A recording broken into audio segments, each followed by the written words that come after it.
ยังพระติรัตนเกี่ยวเจ้าตั้งสามประการ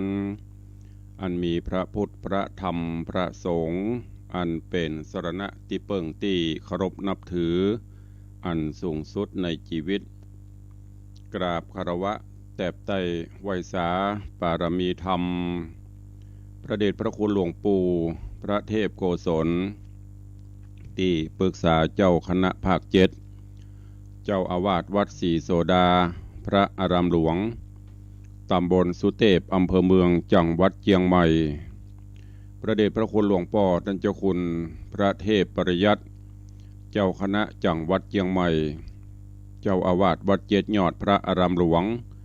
ตำบลจางเผือกอำเภอเมืองจังหวัดเชียงใหม่ตลอดจนพระมหาเถรานุเถระเจ้าคณะพระสังฆาธิการภิกขุสงฆ์สามเณรจุตนจุองค์โดยความเคารพขอเจริญสุขเจริญปอนปออกไม่ออกศรัทธานาบุญติ่นจองห้องวัดจุหนุ่มเท่าใจยิงก็ขอน้อมต้อนรับทุกท่านเข้าสู่รายการมรดกธรรมกำเมืองต่างสถานีวิทยุกระจายเสียงพระพุทธศาสนาแห่งชาติและสังคมคลื่นเพื่อการศึกษาพระพุทธศาสนาและวัฒนธรรมส่งสัญญาณกระจายเสียงจากสถานีวิทยุวัดฝ่ายหินตำบลสุเทพอำเภอเมืองเชียงใหม่จังหวัดเชียงใหม่สถานีวิทยุวัดหนองกายตำบลสันปะยางอำเภอแม่แตงจังหวัดเชียงใหม่สถานีวิทยุ CM77 วิทยุอินเทอร์เน็ตล้านนาสถานีวิทยุพระพุทธศาสนาจังหวัดเชียงไฮ้ส่งสัญญาณกระจายเสียงที่ดอยม่อนจำปีวัดพระแก้วจังหวัดเชียงไฮ้สถานีวิทยุคลื่นพระพุทธศาสนาและจริยธรรมวัดพระธาตุเจ้าดอยสุเทพในระบบ FM 96.0 เมกะเฮิรตซ์ตลอดจนวิทยุชุมชนเสียงต่ำสายหอกระจายข่าวตามวัดวาอารามตามหมู่บ้านต่างๆที่ต่างตุเจ้าหลวงปอแก่ปอแคว้นได้เปิดสัญญาณให้สาธุชนญาติโยมได้สดับรับฟังกันอยู่ในเวลานี้พร้อมกันนั้นก็ขอกราบถวายการต้อนรับและเจริญพรต้อนรับครูบาอาจารย์ท่านเจ้าญาติโยมที่ได้ติดตามรับชมรับฟังกันอยู่ทางเฟซบุ๊กไลฟ์สดของสถานีมรดกธรรมวัดวังสิงคำของ104ธรรมะคลายเครียดของวัดฝ่ายหินตลอดจนในกลุ่มเพื่อนๆ FC Facebook ที่ได้เข้ามาชมแล้วกดแชร์บุญ1แชร์1บุญเป็นการเฮือตานเสียงธรรมะไปยังกลุ่มเพื่อนๆก็ขอกราบขอบพระคุณทุกท่านตัวรายการนี้ดำเนินโดยกล่าวกับผมอาตมภาพพระครูวิสิตศิลาภรณ์เจ้าคณะตำบลป่าแดดเจ้าอาวาสวัดวังสิงคำตำบลป่าแดดอำเภอเมืองเชียงใหม่จังหวัดเชียงใหม่เป็นผู้ดำเนินรายการนำเสียงธรรมะและสาระต่างๆพร้อมกับเสียงเพลงม่วนๆมาปะปะกับทุกท่านก่อนที่จะได้ฟังน้ำฟังธรรมตักตายปราศัยอุจากันตั้งหน้าไมค์ก็ขอถวายการต้อนรับแล้วก็ตักตายญาติโยมที่ฟังที่ชมต่างหน้าเฟซบุ๊กไลฟ์กันก่อนเนาะเจริญพรต้อนรับโยมแม่จันดีวิสุทธินันท์กราบนมัสการเจ้าขอเพลงก้านเกี้ยวสุพรรณ จับพอดีเปิดไปแล้วเนอะเพลงละ10,000เนอะนี่นะ กูเตือเพลง5 บาทอันนี้เพลงละ10,000เนอะสำหรับโยมแม่จันดีวิสุทธินันท์ก็เจริญพรนะแม่เนอะกราบถวายการต้อนรับท่านเจ้าอาจารย์ตำประครูสิริวชิโรภาสวัดสันปะฝ้ายปะม่วงสันปะฝ้ายนิคมอุตสาหกรรมละปูนบอกว่ากราบถวายความเคารพตุลุงในวังเช่นกันนะครับเนอะกราบถวายความเคารพตัวเองถ้าจะหนาวนอกเพิ่นไปอยู่ตูบ เจริญพรโยมพี่จัญญาฟองศักดิ์น้อมกราบไหว้สาเจ้าท่านพระอาจารย์เจริญพร เจริญปอนกุโยมชนจันทร์สอนคำกราบไหว้สาเจ้าสาธุเจ้าเจริญปอนเนอะขอเจริญปอนปอเลี้ยงธนวัฒน์แม่เลี้ยงทัดพิชาสุสิงห์คำแล้วก็ขอกราบน้อมถวายการต้อนรับท่านเจ้าหลวงพ่อท่านพระครูสถิตเจติยรักษ์ท่านเจ้าคณะตำบลแม่แฝกเจ้าอาวาสวัดเจดีย์แม่ครัว กราบไหว้สาครับผมสาธุเช่นเดียวกันเนอหลวงพ่อเจริญไหว้สาเช่นเดียวกันเจริญปอนปินานลาหรือว่าปินานจรันปิยจันทร์ม่อนดอยซิวสันกำแพงโยมปอเลี้ยงธนวัฒน์สุสิงห์คำกราบไหว้สายามเจ้าตีนฟ้ายกพระโค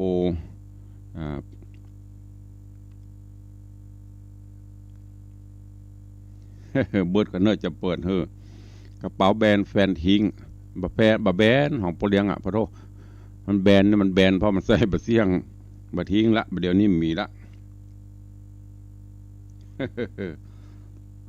เดี๋ยวก่อนเดี๋ยวก็เซาะเนอะเพิ่นจะฟังเพลงกระเป๋าแบรนด์แฟนทิ้งเจริญปอนคุณโจมพี่อัญชลีคำกิติโยมอัมพลรัตาโยมพี่อัญชลีบอกว่ากับไหว้สาเจ้าสาธุเจริญปอนโยมลักษณะเกียรติดีไหว้สาเจ้าสาธุเจ้าโยมพี่หมอมัทนาอัมพันธ์กับไหว้สาเจ้าหลวงพ่อธรรมครูสาธุเจริญปอนเนอโยมบาลีอินทกูลกับไหว้สาเจ้าสาธุเจริญปอนก็นี่เป็นผู้ที่กำลังเข้ามาชมมาติดตามต่างหน้าเฟซไลฟ์สดของวัดวังสิงห์คำก็ดีของกลุ่มครูบาอาจารย์ของญาติที่ได้กดแชร์กันไปเนอะก็วันนี้ญาติโยมทั้งหลายเป็นวันหยุดอากาศก็สดชื่นแจ่มใสเย็นสบายหน่อย ตุลุงได้อู้ตึงอันหลวงพ่อ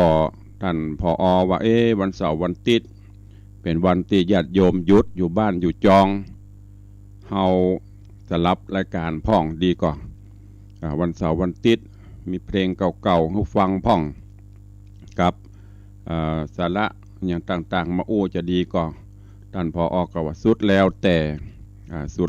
ท่านพระครูก็เลยวันเสาร์วันติดก็เร็วก็ลองพอรายการทั้งนี้ทั้งนั้นก็เพื่อที่จะปรับปรุงเปลี่ยนผังรายการให้ญาติโยมพ่องเพราะของตุลุงจัดเป็นประจำทุกวันทุกเจ้า6 โมงถึง7 โมงเขาปะกัน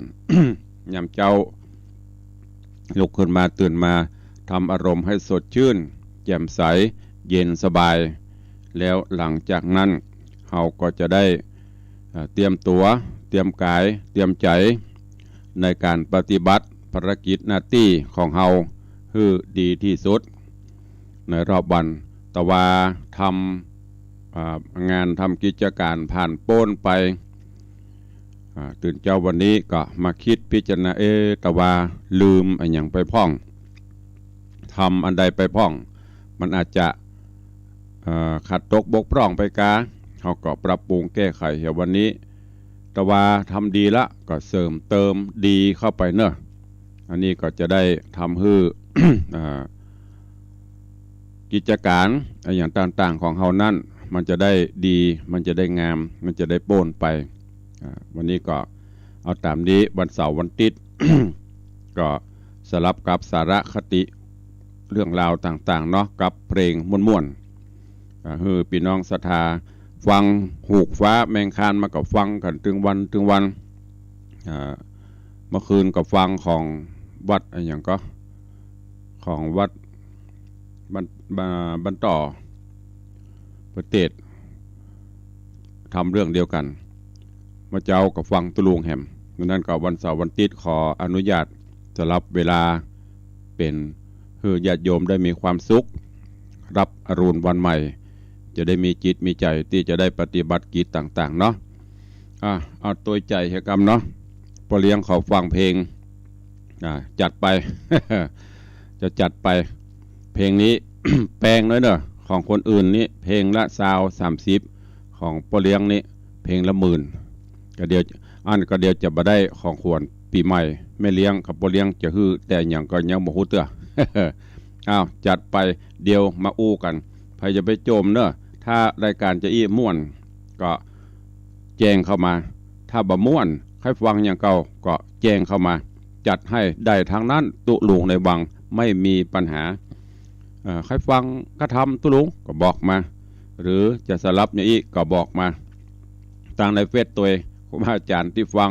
ญาติโยมที่ฟังที่พอทางเฟซก็มีอย่างก็คอมเมนต์เข้ามาได้เนอะ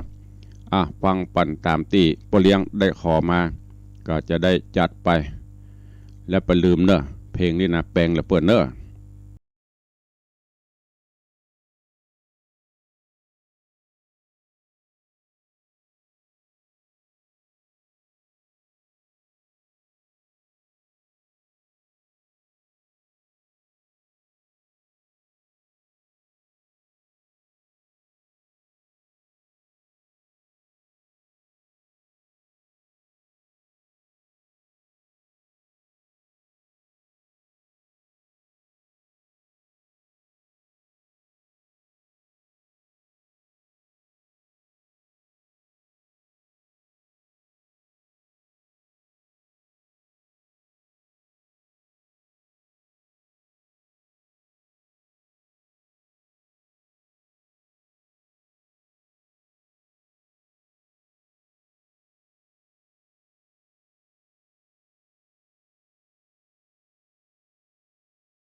ฟังกันไปสลับไป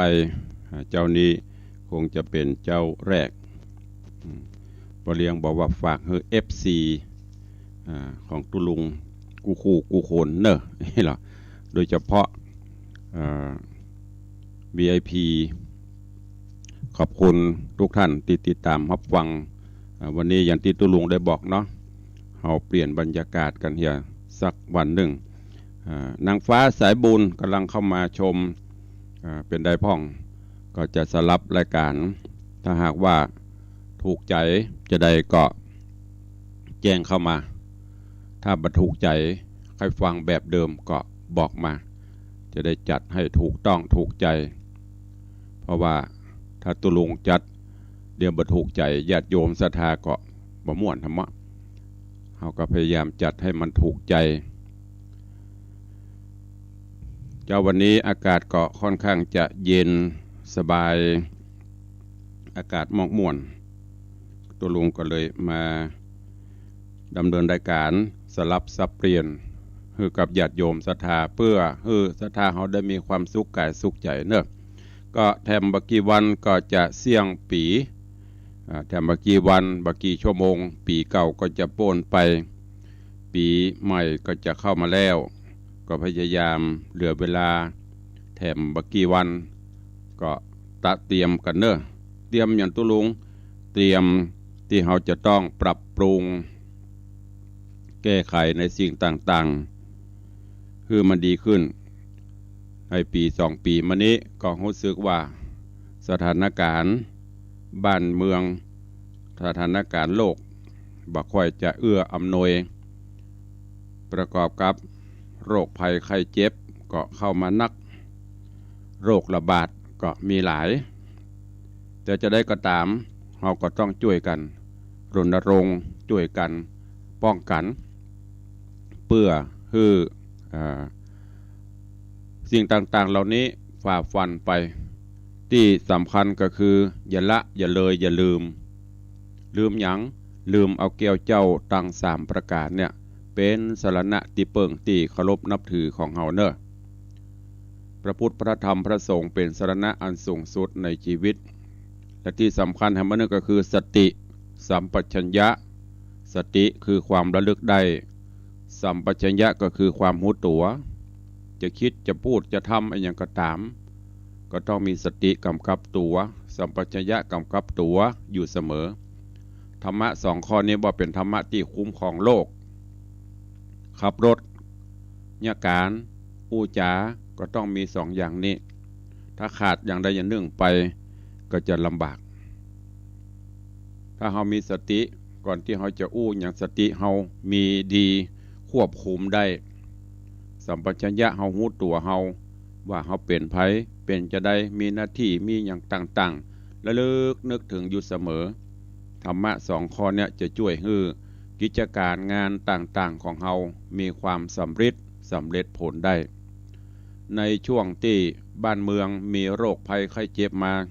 เราก็พยายามปรับตัวเราให้เข้ากันแล้วก็ดำเนินกิจการของเราไปพอเหมาะพอควรเพราะว่าการขายกิจการต่างๆก็เหมือนกันก็ต้องมีการปรับปรุงไปตามสถานการณ์เมื่อก่อนนั้นมันมีอย่างเกิดขึ้นเศรษฐกิจก็ดีการไปมาก็สะดวกสบายแต่ปัจจุบันนี้ พออย่างประเทศเปิดมาได้ไม่กี่วันเพื่อก็ต้องปิดแถมเราก็ต้องปรับปรุงธุรกิจการงานของเราเพื่อมันพอไปได้เข้ากับสถานการณ์เนอะก็ฝากเป็นข้อคิดกับทุกท่านตัวเองก็พักฟังเพลงกันต่อสักเพลงก็เดี๋ยวก็มาพบมาปะกันต่อ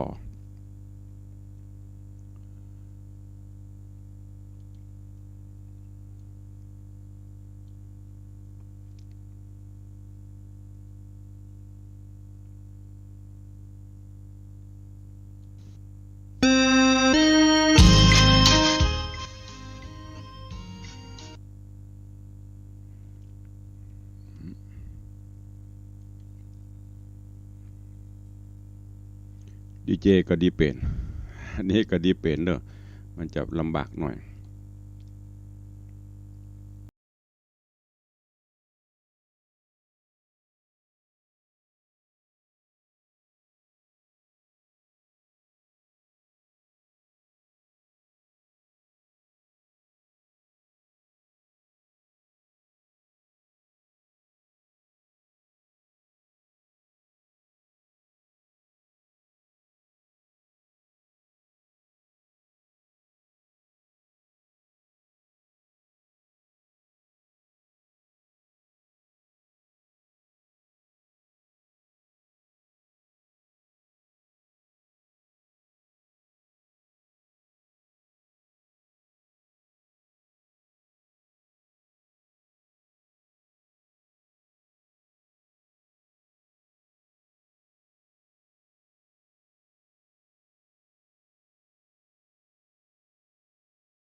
อันโลกเรานี้เหมือนโรงละครมนุษย์นิกรทุกชาติภาษาต่างร่ายรำทำทีท่าตามบทลีลาของบทละครบางครั้งก็เศร้าบางคราวก็สุขบางทีก็ทุกข์หัวอกสะท้อน มีรักมีร้างมีจากมีจรพอจบละครชีวิตก็ลาโลกนี้คือโรงละครเพลงนี้ขอมาจากนางสาวจันคำแสงบุญแล้วก็จ่ายกับเพลงตัวสาวบาทเนอะใครหัวจนเขี้ยวแห้งระบุอุ้ยมอนจันคำอุ้ยขอฟังเพลงโลกนี่คือหลงละครหรอ80 กว่าปีแล้วเนาะแสดงละครมา นับตั้งแต่เป็นเด็กหญิงจันคำ ใหญ่ขึ้นไม่หำน้อยก็เป็นนางสาวจันคำ เดี๋ยวนี้ก็เป็นแล้วก็มีแต่งงานมามีลูกมีแล้วก็เป็นแม่จันคำไม่ได้เป็นแม่อุ้ยจันคำแล้วก็จะเป็นแม่อุ้ยมอนไปแหมได้เลยเนอะ120 ปีขอเพลงจะเปิดเห็นนี้ จัดฮือเรียบร้อยโลกนี้คือโรงละครก็เพลงนี้ก็มีสาระนะจะว่าฟังเอาม่วนบ่ได้นะญาติโยมหลวงพ่อมันเหมือนก็แสดงบทบาทกันไปหน้าที่ของไปของมันเป็นปอกาวันนิดเป็นครูบาอาจารย์ข้าราชการทหารตำรวจเป็นนักการบ้านการเมืองเป็นตู้เจ้าพระนายบทบาทของไปของมันหมดเหมือนอย่างเขาแสดงเหมือนอย่างเขาดูละครพอจบละครแล้วก็ต้องลาเข้าลงตัวนี้เป็นลงลอลิงนะเนอะเขาล่องไปที่เปิ้นเมื่อประจบละชีวิตของเปิ้นละครที่แสดงมาจบหมดละหมู่เฮาทั้งหลายยังมีชีวิตอยู่เปิ้นสั่งให้แสดงไอ้นี่ไปเป็นตำรวจไอ้นี่ไปเป็นทหารไอ้นี่ไปเป็นขอทานไอ้นี่ไปเป็นเสนาอำมาตย์ไอ้นี่ไปเป็นตู้เจ้าไปหน้าที่ภายหน้าที่มันถ้าเหมือนเดียวกันหมดก็ม่วนตุกเหมือนเดียวกันหมดก็บ่ม่วนโรยเหมือนเดียวกันหมดก็ม่วนเหมือนเฮาไปพ่อยเกน่ะมีบดถึงเสนาอำมาตย์พญาเจ้าเมืองมีตึงฤาษีมีตึงตู้เจ้าเนี่ยมันม่วนมันก็จะอยู่ตัวกันไปถ้าหากว่าไปรู้ไปล่วงกันลำไปหน้าที่ตัวเก่ามีมทำไปทำหน้าที่ปัญหาอย่างเป็นศรัทธาหน้าที่ศรัทธามีอย่างพ่องบ่ทำไปล้ำไปทำหน้าที่ตู้เจ้าไปล้ำหน้าที่ศรัทธาเหี่ยอันเนี้ยอลหม่านวุ่นวายหน้าที่ใครหน้าที่มัน เนี่ยเพลงเอาฟังแล้วมันมีสาระนะเพลงเมื่อก่อนนี่ก่อนที่เปิ้นจะออกมาเป็นเพลงแต่ละเพลงนะหยอกย้อนหัวใจยมปุ่นว่าโลกนี้คือโรงละครแสดงกันไปตามบทบาทบางเตือก็เศร้าอย่างเฮาเนี่ยเปลี่ยนไปตามโลกธรรม8บางวันมาโอ้มีแต่เสียงสรรเสริญเยินยอมาบางวันก็มีแต่เสียงซุบซิบนินทามาบางวันก็ดีใจบางเตือก็ตุกใจมันจะคละเคล้ากันไปโลกธรรม8สรรเสริญนินทาสุขทุกข์ถ้าเฮาไปบ่มีศีลถ้าเฮาบ่ได้ธรรมะเข้าเวลาเปิ้นสรรเสริญเยินยอมาดีใจเวลากรรมติศีลนินทามาใจแฟบอันนี้ก็จิตใจเขาจะหดเหี่ยวเพราะฉะนั้นก็ พยายามเนอะปรับปรุงตัวเก่าเฮาเข้าไปด้วยกันโดยใจหลักธรรมะเข้ามาใจควบคุมและก็อย่างที่ได้บอกไปคือมีสติคือมีสัมปชัญญะประกอบไปแสดงของเฮาไปให้ดีที่สุดเป็นครูบาอาจารย์เป็นนักการบ้านการเมืองเป็นตู้เจ้าพระนายเป็นอะไรอย่างก็ตามในช่วงเวลาที่เราปฏิบัตินั้นทำให้ดีที่สุดบกพร่องน้อยที่สุดอย่างที่เราเป็นละอ่อนบทบาทละอ่อนก็บ่ฮู้หยังเล่นอย่างเดียวพอเปลี่ยนขึ้นมามีครอบมีครัวบทบาทละอ่อนก็เปลี่ยนไปเป็นบทบาทที่ต้องมารับผิดชอบต่อครอบครัวพอแก่ตนแก่ตัวมีลูกมีเต้ามาก็ต้องปลดปลงปล่อยวางงานต่างๆให้ลูกเต้าสืบไปหน้าที่ของเขาก็ไปเป็นหน้าที่ทำนุบำรุงพระพุทธศาสนาจำศีลกินทาน สร้างบารมีไปมันจะไปช่วงเป็นพระเอกโมดก็บ่ได้เหรอเป็นพระรองโมดก็บ่ดีไปขี้ข้าไปตลอดก็บ่ดีก็สลับซับเปลี่ยนกันไปตามที่โอกาสเวลาเปิ้นฮื้อมาเนอะก็ฝากไว้กับทุกท่านตัวเองก็ฟังกันต่อแฮมซักเพลงก็เดี๋ยวจะได้มาอู้มาจากันเนอะโอ้ตอนนี้เข้ามากันหลายตั้งนางฟ้าสายบุญโยมจรัญสุธาจากดอยแต้มพระเจริญปอนเนอะกับโยมท่านนายกเจริญคำยามาวันพุธวันฮือปีใหม่เนี่ยไปได้อยู่บ้านใหม่จะได้อย่างก็ขึ้นบ้านใหม่หอเงินใหม่ละเคลื่อนมาจะหลายเตือเนาะเดี๋ยววันที่9จะได้ปะกันอนุโมทนาบุญขอบคุณตัวฟังกันต่อแฮมซักเพลงก็เดี๋ยวก็มาปะกัน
พายุกระท่อมปลายนา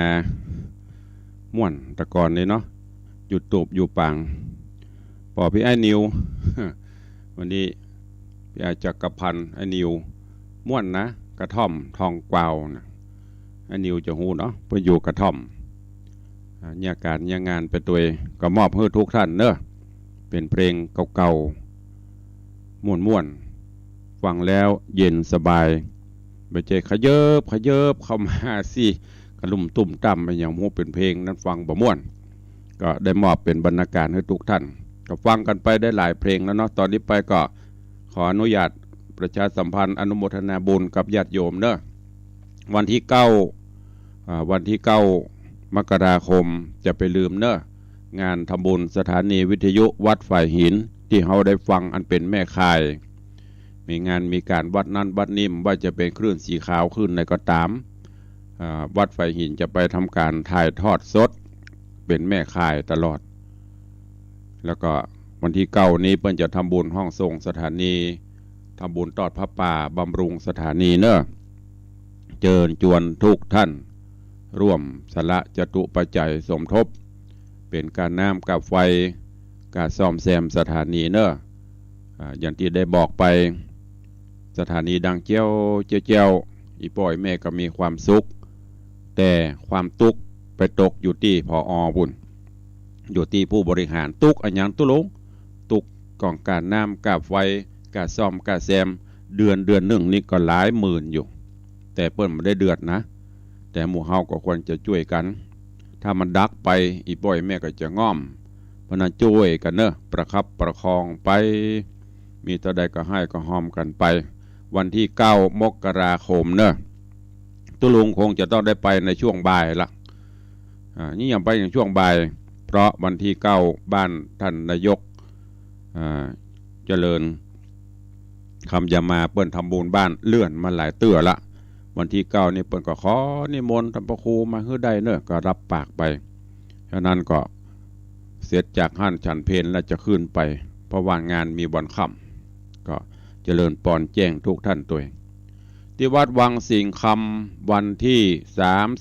31วันที่1ก็จะมีพิธีงานทำบุญส่งท้ายปีเก่าต้อนรับปีใหม่เนอะสวดมนต์ข้ามปีคืนวันที่31ตลอดคืนวันที่1เจ้ามาก็ทำบุญตักบาตรแล้วก็กินข้าวน้ำจำข้าวงายแล้วเมื่องายเขาก็จะมีพิธีทำบุญถวายทาน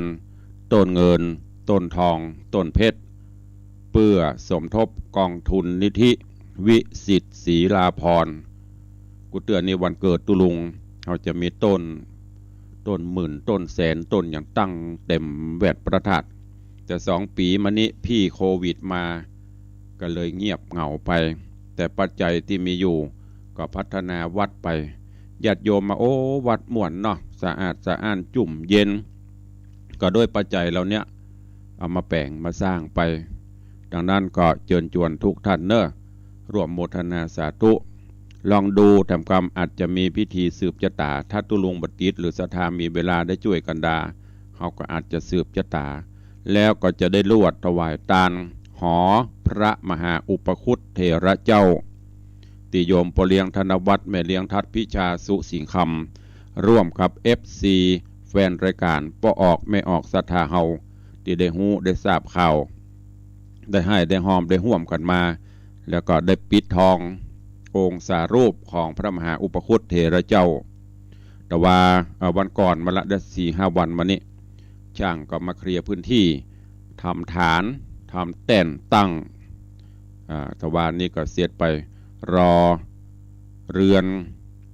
จตุรมุขที่เขาสั่งทำจากเมืองแป่เพิ่นจะขึ้นมาส่งประมาณวันที่28-29แล้วก็จะได้อาราธนานิมนต์องค์สารูปหลวงพ่อมหาอุปคุตเถระเจ้าขึ้นประดิษฐานวันที่1เขาก็จะลวดทำบุญบวงสรวงสมโพธิเปิ้นว่าได้สร้างอุปคุตนี้กินบะเสี่ยงกินบะมดมีความสุขตลอดเพราะหลวงพ่อมีงาน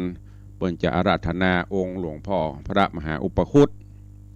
มาปกปักรักษามาปราบมารอริยศัตรูฉะนั้นก็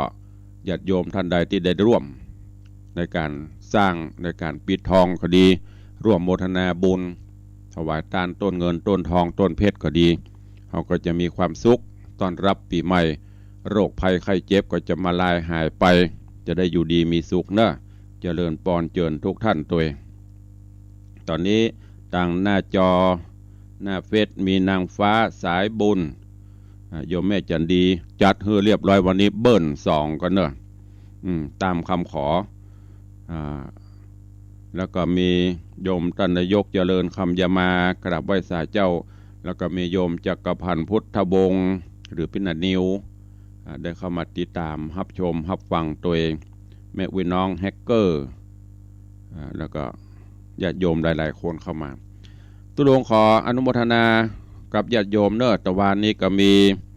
คุณโยมอัญชันพิมุโยมอัญชันพิมุขุนคงหางดงได้มาร่วมทำบุญถวายทานขอบคุณอนุโมทนาบุญกับแม่สีจันคำปันนางสาวสุภาพิษเกทาหลังเนอะร่วมถวายทานต้นเพชร1 ต้นโยมแม่นงนุชโยธาวังบ้านล้านนาซิตี้สันพักหวานขอบคุณ โยมเฮอร์เบิร์ตแจมโรโยมปัทมาแจมโรโยมแม่อุยตุนคำเมืองสาแม่อุยตุนเปิ้นอยู่เจียงไฮ้ปุ่นฟังอยู่ตามปุ่นนี้ตั้งเจียงไฮ้เนี่ยเปิ้นฟังเป็นเทปรายการแต่มาเจียงใหม่นี้ได้ฟังสดๆร้อนๆจากเตาขอบคุณเนอะโยมเฮอร์เบิร์ตแจมโรโยมปัทมาแจมโรพี่ปัทมาบอกว่าอันโยมเฮอร์เบิร์ตว่าทำไมมีแต่ชื่อเธอไม่มีชื่อสารเลย วันนี้ออกฮึดถึงหมดเนอะเฮอร์เบิร์ตแจมโรปัทมาแจมโร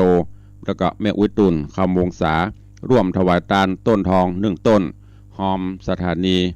104.50 แถม200 บาทขอบคุณอนุโมทนาตัวเอง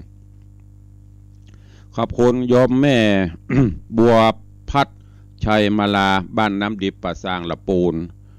ร่วมทำบุญสวดมนต์ข้ามปี300 บาทแล้วก็มีอันนี้เปิดทำบุญวันเกิดขอบคุณโยมสมแม่สมแก้วตุนแม่สมแก้วตุนก็อยู่เจียงไฮ้ปุ่นมีไหนวัดอย่างก็ก็จำมาได้คำอย่างนี้นี่ลูกหลานปามาเอวตะวาดีใจน้ำตาไหลกูจะได้ยินกระเสียงตุลุงประเทศธรรมม้วนอยู่เจียงไฮ้ฟังตลอดตึ้มหมุนปฏิไหนขอบคุณเนอะแม่สมแก้วตุนบ้านอยู่เจียงไฮ้มาร่วมก็เดียวก่อนฟังตะเล่เนอะอย่างไผ่นี่เข้ามาละก็เดี๋ยวเสียกำลังใจเปิ้นเจริญปอน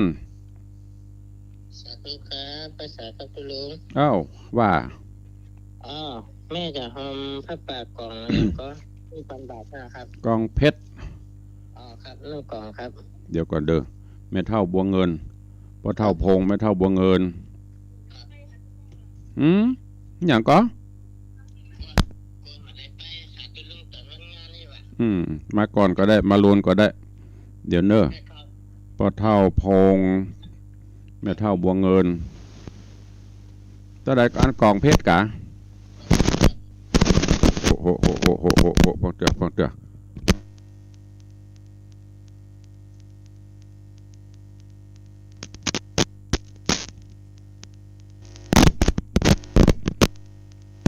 เนี่ยมันใกล้จะสิ้นปีแล้วมันค่อยโดนไหลน้ำปิง ขอบคุณเนอะหอมอย่างก็ทองอุปคุต200ครับ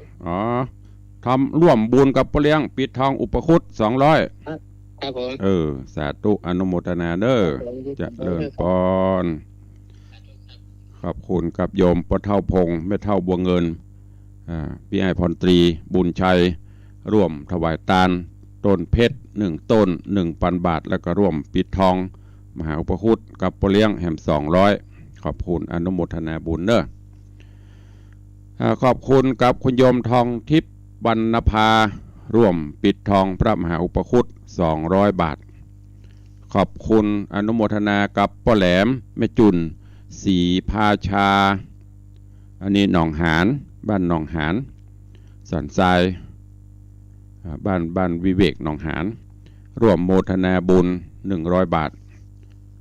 แล้วก็มีโยมแม่ทองทิพย์วรรณภาอันนี้ก็หนองหานสันทรายวิเวกวรรณารามมาร่วมทำบุญถวายทานกล่องทอง1 กล่อง500 บาทแล้วก็สถานี100 บาทหอมไฟฟ้าวัดวังสิงห์คำแถม100 บาทติ้งเข้ามาแล้วเนอะเนอะได้ฮิตได้เรียบร้อยละเดี๋ยวก่อนตุลุงประกาศอยู่เรียบร้อยละติ้งเข้ามาละครับเปิดโอนสตางค์มันจะเด้งเข้ามาบอกแต่ถ้า200-300มันเด้งถ้า500ขึ้นไปมันเด้งปิ้งแสดงว่าเข้ามาเรียบร้อยแล้วเนอะพี่ไอ้พรชัยขอบคุณกับโยมท่านมณิตโยมพี่สายจันทร์บุญยวงพร้อมครอบครัวร่วมทำบุญปิดทองพระอุปคุต500 บาทแล้วก็ขอบคุณอนุโมทนาบุญกับแม่วิบุญลอยสุดใจปุกพร้อมครอบครัวร่วมทำบุญแล้วก็ปิดทองพระอุปคุตตัวเองขอบคุณท่านมณิตโยมพี่สายจันทร์บุญยวงร่วมถวายทานพระป่ากล่องเพชร1 กล่อง 1,000 บาทเนอะวันนั้นเปิดมาถึงแม่ป้าถึงครอบครัว ขอบคุณอนุโมทนาบุญตัวโดยเฉพาะ ก็แม่อุ้ยมอนผู้อาวุโสเลขเก่าจะคืนและขอแม่อุ้ยมีสุขภาพพรรณนามัยเป็นล่มโพล่มใสลูกหลานไปเมินๆเนาะเป็นล่มโพล่มใสตู้ลูกพระหลานตัวเองขอบคุณแม่สีพันธ์สีที่วงในนครสีที่วงก็ทำบุญส่งท้ายปีเก่าต้อนรับปีใหม่ถวายตาลต้นทอง1 ต้นต้นเพชร1 ต้นเป็นเงิน 1,500 บาทอุทิศกุศลให้พ่อครูบุญมาแม่บุญปั่นชยาพ่อบุญปั่นสีที่วงนายกิตติศักดิ์สีที่วงสาธุอนุโมทนาบุญตัวเองแล้วก็ขอบคุณกับพ่อนันจันทร์ศรีสุวรรณบ้านน้ำต้นบ้านกาดไม่วางเนอะร่วมโมทนาบุญเป็นเจ้าภาพถวายตาลต้นเงิน1 ต้น300 บาทขอบคุณทุกท่านตัวเองก็เวลาล่วงเลยมันนักเกเนาะเดี๋ยวจะได้ได้จ่าทางหน้าไม่ตัวเองเพื่อญาติธรรมญาติโยมจะให้จะหอมร่วมบำรุงสถานีกาห่วมปิดทองกาหรือว่าถวายตาลต้นปัจจัยก็เข้ามาได้เนอะตอนนี้เจริญปอนเนอะครูบอยเทพประสิทธิ์ต้นเฮือดกำลังชมอยู่กาดมั่วครัวหอมต้นเฮือดเนอะม่วนข้าวหลามก็มีถ้าได้อุ่นๆฮ้อนๆนะว่างๆกำปุ้งมาตรงเพนเนอะข้ามต้งมันนะพอเลี้ยงเข้ามาละเจริญปอนกับไอ้สาครูบาท่านเจ้านักศิลป์นักบุญผู้คนที่ได้เข้ามาดูมาชมและมาครัวที่ได้ร่วมบุญด้วยการปิดทองพระอุปโคตก็ขอทหารFCผู้คนเรียกกินเรียกใจตลอดไปดังนั้นมาครูเขาบอกเขาว่าครับสาธุบุญจินบุญตาวัดวังเสียงคำเอาเจริญรุ่งเรืองของเขาแทนพระครูเขานะครับยิงแหมไหวสาครับโมทนาด้วยกำลังใจครับไหวสาครับขอบคุณสุขภาพโดยขอบคุณอนุโมทนาเด้อบุญรักษาขอบคุณกับโยมพ่อเลี้ยงเป็นกำลังใจตัวเป็นปัจจัยกำลังสำคัญในการพัฒนาวัดตัวซึ่งก็เป็นรัตนมหาอุบาสกอุบาสิกาอันใดพ่อเลี้ยงก็จ่วยหมดวัดบาอารามเจริญการกรุงรุ่งเรืองมาก็ต้องขอบคุณขอบุญรักษาถึงพ่อเลี้ยงแม่เลี้ยงตอนนี้ไปก็จะได้สุขสำราญมารภัยมารผจญต่างๆก็จะหมดไปละปีใหม่เข้ามาได้อยู่สุขสำราญตอนนี้กำลังปรับปรุงบ้านคือวิมานของเราไปงานปิกเข้าบ้านมาก็ดีดูตั้งหัวรอบขอบชิดบ้านก็มีความสะอาดสะอ้านสวยสดงดงามดูตั้งนอนไก่หน้าผากฟังเพลงฟังตุลุงต้องไปโซนอย่างละอายุเฮาเลยมานี่ละเกิ่งมาละกินตานไปอย่างพอเลี้ยงไปบ้านมาโซนยังสักอย่างละปลุงกินไปตานไป